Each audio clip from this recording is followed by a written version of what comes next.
नमस्कार, ये आकाशवाणी चंडीगढ़ है। अब आप रतिका से प्रादेशिक समाचार सुनिए। पहले इस बुलेटिन के मुख्य समाचार। प्रधानमंत्री नरेंद्र मोदी ने कहा है कि मोटे अनाज को बढ़ावा मिलने से 3 करोड़ से अधिक किसान लाभान्वित हुए हैं। हरियाणा के मुख्यमंत्री मनोहर लाल ने कहा है कि करनाल के कैलाश गांव में बना राष्ट्रीय स्तर का हॉकी स्टेडियम जल्द ही लोगों को समर्पित किया जाएगा। केंद्रीय मंत्री ज्योतिरादित्य सिंधिया ने कहा है कि प्रधानमंत्री नरेंद्र मोदी ने एक भारत श्रेष्ठ भारत की परिकल्पना को साकार करते हुए पूरी दुनिया को एक सूत्र में पिरोने का काम किया है। प्रधानमंत्री नरेंद्र मोदी के आह्वान पर आज हरियाणा के कई मंदिरों व तीर्थों में स्वच्छता अभियान चलाया गया और पीजीआई रोहतक मस्तिष्क आघात एवं लकवे के मरीजों को लगने वाले महंगे इंजेक्शन निःशुल्क उपलब्ध कराएगा। अब समाचार विस्तार से। प्रधानमंत्री नरेंद्र मोदी ने कहा है कि मोटे अनाज यानी श्रीअन्न को बढ़ावा मिलने से 3 करोड़ से अधिक किसान लाभान्वित हो रहे हैं। उन्होंने कहा कि मोटे अनाज के प्रति जागरूकता बढ़ने से कई युवा उद्यमियों ने श्रीअन्न से जुड़े स्टार्टअप शुरू किए हैं। श्री मोदी आज नई दिल्ली में सूचना एवं प्रसारण राज्य मंत्री डॉक्टर एल मुरुगन के नई दिल्ली स्थित आवास पर पोंगल के उपलक्ष्य में आयोजित समारोह को संबोधित कर रहे थे। प्रधानमंत्री ने कहा कि भारत में प्रत्येक त्योहार गांव, फसल और किसान से जुड़ा है। उन्होंने कहा कि पोंगल के दौरान भगवान को नई फसल का भोग लगाया जाता है और इस परंपरा के केंद्र में भी अन्नदाता ही है। श्री मोदी ने देश की एकता को ऊर्जा देने के लिए उनके द्वारा लाल किले की प्राचीर से बताए गए 5 प्राण के प्रमुख पहलुओं को भी उजागर किया। प्रधानमंत्री ने कल मनाई गई लोहड़ी का जिक्र करते हुए लोगों को मकर संक्रांति और माघ बिहू की बधाई भी दी।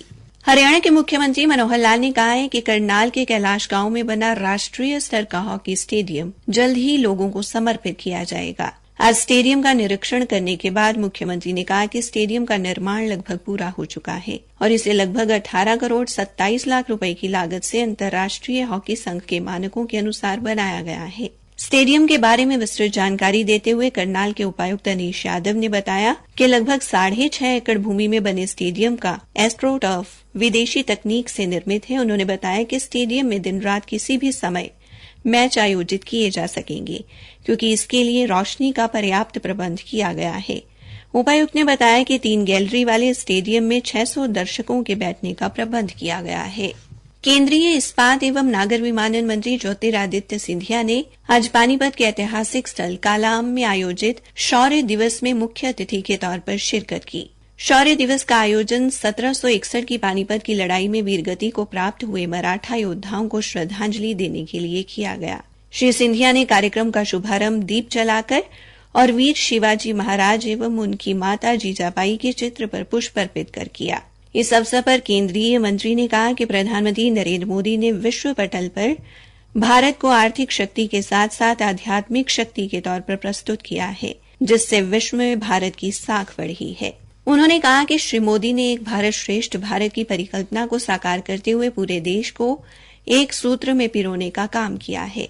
श्री सिंधिया ने कहा कि प्रधानमंत्री की सोच एवं विचारधारा को आगे बढ़ाना वीरों के प्रति सच्ची श्रद्धांजलि होगी। उन्होंने सभी से प्रधानमंत्री के संकल्प को साकार करने के लिए एकजुटता के साथ योगदान देने का आह्वान किया। करनाल से सांसद संजय भाटिया, राज्यसभा सांसद कृष्णलाल पंवार एवं अन्य गणमान्य व्यक्ति भी उपस्थित रहे।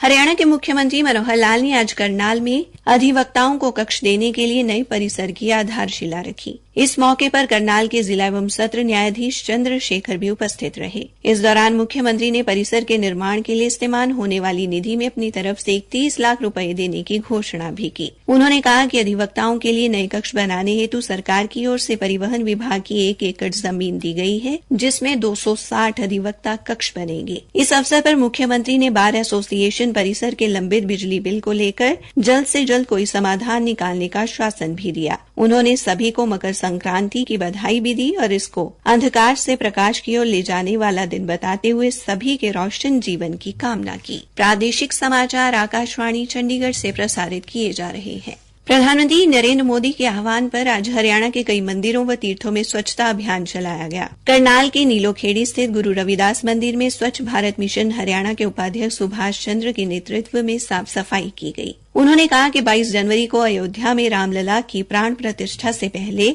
मंदिरों की सफाई करने के प्रधानमंत्री के आह्वान पर नीलोखेड़ी हलके के सभी मंदिरों में स्वच्छता अभियान चलाया गया है। उधर बल्लभगढ़ के प्राचीन पटवारी मंदिर में परिवहन मंत्री मूलचंद शर्मा ने स्वच्छता अभियान की अगुवाई की। उन्होंने इस अवसर पर लोगों को मकर संक्रांति की शुभकामनाएं भी दी। वहीं किसान कल्याण प्राधिकरण के अध्यक्ष सुभाष बराला ने टोहाना के गांव डांगरा में बाबा फूलगिरी जी महाराज के डेरे, हनुमान मंदिर खेड़ा और माता रानी मंदिर सहित सभी धार्मिक स्थलों के परिसरों की सफाई की तथा लोगों को भी स्वच्छता अभियान में भाग लेने के लिए प्रेरित किया। अंबाला के मुलाना हलके के गांव सिरसगढ़ में सांसद नायब सिंह सैनी ने भी श्री गुरु रविदास स्थान आश्रम में स्वच्छता अभियान में हिस्सा लिया। हरियाणा के यमुनानगर में आज भव्य श्रीराम यात्रा निकाली गई। यमुनानगर के मधु चौक पर शिक्षा मंत्री कंवरपाल, विधायक घनश्याम दास अरोड़ा और बीजेपी के जिला अध्यक्ष राजेश सप्रा ने श्रीराम यात्रा का स्वागत किया और भगवान राम के चरणों में नमन करते हुए उनकी पालकी को अपने कंधों पर लेकर आगे बढ़ाया। श्री कंवरपाल ने कहा कि अयोध्या में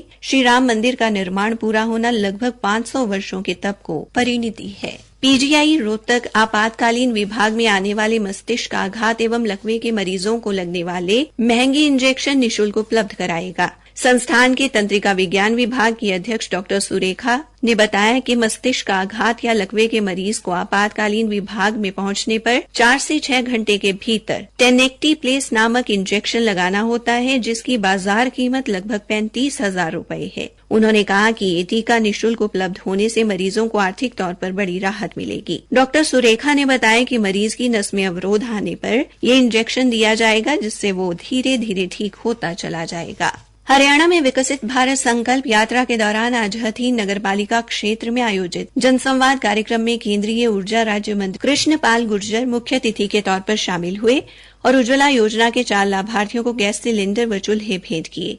उन्होंने प्रश्नोत्तरी प्रतियोगिता के 4 विजेताओं को भी सम्मानित किया। कार्यक्रम में हथीन से विधायक प्रवीण डागर भी उपस्थित रहे। हरियाणा कर्मचारी चयन आयोग ने सामान्य पात्रता परीक्षा का समूह घ के 13,657 पदों की भर्ती के लिए परिणाम घोषित कर दिया है। परिणाम आयोग की वेबसाइट पर उपलब्ध है, जिससे उम्मीदवार अपने पंजीकरण क्रमांक और जन्म तिथि की मदद से देख सकते हैं। ये परीक्षा हरियाणा कर्मचारी चयन आयोग की ओर से केंद्र सरकार की संस्था राष्ट्रीय परीक्षा एजेंसी द्वारा आयोजित की गई थी। हरियाणा के वित्तायुक्त राजस्व तथा गृह एवं राजस्व विभाग के अतिरिक्त मुख्य सचिव TVSN प्रसाद ने उपायुक्तों से जनसंवाद मंच को सार्वजनिक सेवा को और बेहतर बनाने के अवसर के रूप में लेने का आग्रह किया है।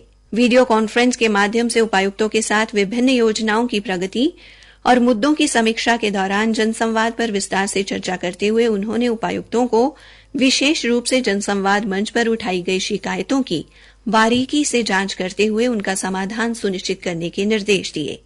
इसके अलावा श्री प्रसाद ने राजस्व न्यायालय मामलों और स्टैंप अधिनियम मामलों की भी समीक्षा की। अंत में मुख्य समाचार एक बार फिर। प्रधानमंत्री नरेंद्र मोदी ने कहा है कि मोटे अनाज को बढ़ावा मिलने से 3 करोड़ से अधिक किसान लाभान्वित हुए हैं। हरियाणा के मुख्यमंत्री मनोहर लाल ने कहा है कि करनाल के कैलाश गांव में बना राष्ट्रीय स्तर का हॉकी स्टेडियम जल्द ही लोगों को समर्पित किया जाएगा। केंद्रीय मंत्री ज्योतिरादित्य सिंधिया ने कहा है कि प्रधानमंत्री नरेंद्र मोदी ने एक भारत श्रेष्ठ भारत की परिकल्पना को साकार करते हुए पूरी दुनिया को एक सूत्र में पिरोने का काम किया है।